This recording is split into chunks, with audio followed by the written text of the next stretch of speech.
victim of the Albanese government's hate speech laws appears to be the Coalition. The laws were passed last night, and the first group to be disbanded looks like it'll be the Shadow Cabinet. The National Party held an emergency meeting at 6 p.m. after 3 senators who voted against the government's contentious hate speech legislation were booted from the Shadow Cabinet.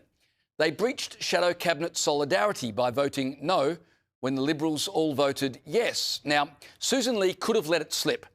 But if you start letting Conservatives within the Coalition vote like Conservatives in the Senate, well, the Coalition might end up approaching something like a genuinely Conservative party.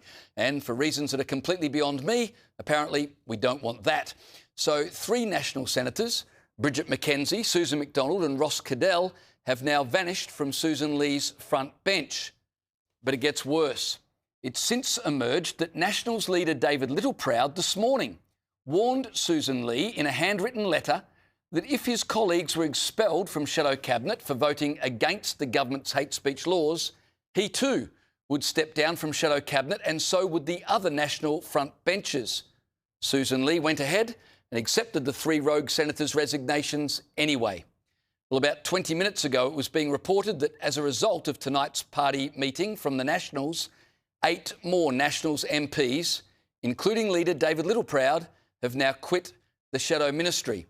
That's the entire Nationals front bench gone.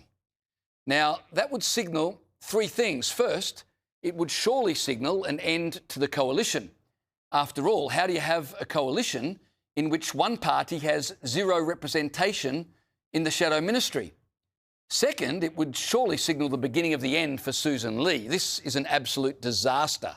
And worse, if you can't keep the Coalition together, well, you're not the leader. Finally, it would seem to signal that pressure from Pauline Hanson's One Nation is starting to have a real effect. I'll get into all of that with my panel in just a moment.